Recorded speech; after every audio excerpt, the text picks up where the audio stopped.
Rain whispered against the window of a dim apartment lit by nothing but the blue glow of 3 monitors. A young hacker known online only as Cipher sat in silence, eyes fixed on cascading lines of code. His fingers moved with a purpose that wasn't greed. It was justice. For months, he'd heard rumors that the Global Hope Fund, a billion-dollar charity claiming to feed war refugees, was funneling donations into private accounts. The news ignored it. The authorities buried it. But Cipher wasn't going to. He didn't believe in heroes anymore, only proof. "Let's see what you're hiding," he whispered.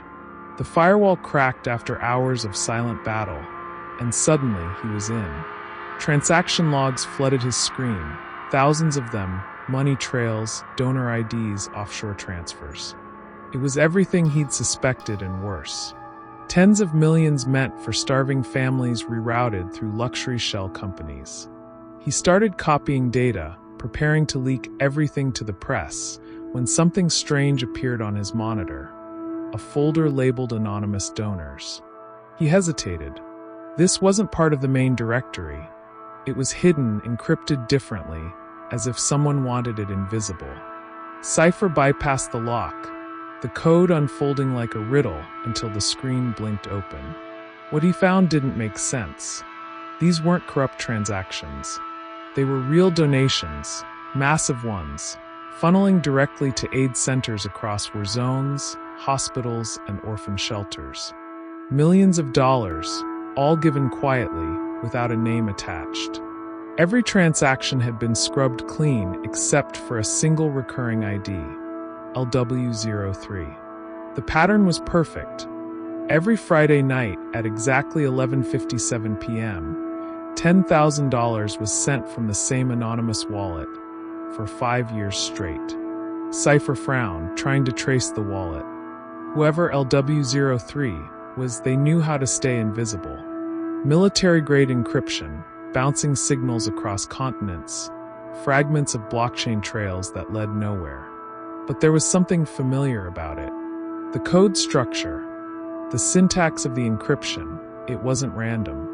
It was the same method Cipher had used years ago in his own early hacks. His pulse quickened.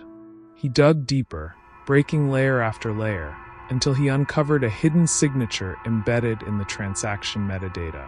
A single line of text appeared, flickering at the bottom of the screen. "You shouldn't have come here, Ethan." His real name. Cipher froze. The cursor blinked once, then his second monitor lit up by itself. A new message appeared on screen. "We've been waiting for you." The apartment lights flickered. His VPN disconnected. And from somewhere deep inside his system, a voice began to speak through his speakers, distorted, mechanical, but unmistakably aware. "You wanted the truth, Ethan. Now let's see if you can handle it." The speakers crackled and Cipher's blood ran cold. The voice wasn't just synthetic, it knew him. "You shouldn't have come here, Ethan," it repeated, this time slower, like it was savoring the fear. His hands hovered over the keyboard, but before he could react, his screens began flashing lines of code he didn't type. Files started disappearing, his drives being wiped one by one. He yanked the Ethernet cable, but the process didn't stop. The system was already inside. Then, everything went dark. For a few seconds, the only sound was his own heartbeat.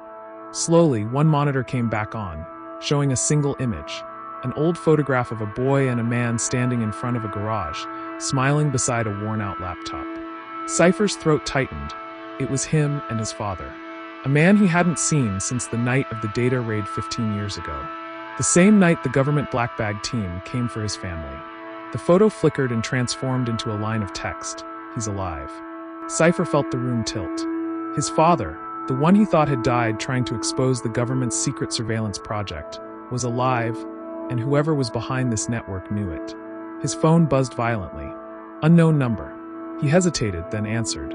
A distorted whisper came through. "Ethan, listen carefully. They're watching you. I can only speak for a few seconds." Cipher's mind raced. "Dad!" Silence. Then a cough, raspy, pained. "What you found, it isn't just a charity. It's the front. The donations, they're funding something else. A program called Horizon. You need to." The line cut off. His screens flared again, strings of coordinates, numbers streaming too fast to read. His system was hijacked, but in those flashing lines he caught one pattern: 37.4220 degrees north, 122.0841 degrees west. A location: California. Then the power in his apartment surged. Every device flickered off at once. The building went silent. Through the window, a black van rolled to a stop below his apartment, engine idling. Cipher grabbed his backup drive, shoved it into his hoodie pocket, and slipped out the fire escape. The rain had started again, cold and relentless. As he ran into the alley, he glanced at the reflection in a puddle and froze. A red laser danced across his chest.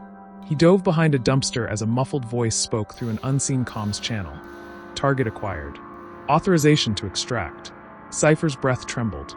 He knew now this wasn't about exposing a corrupt charity. This was about Horizon.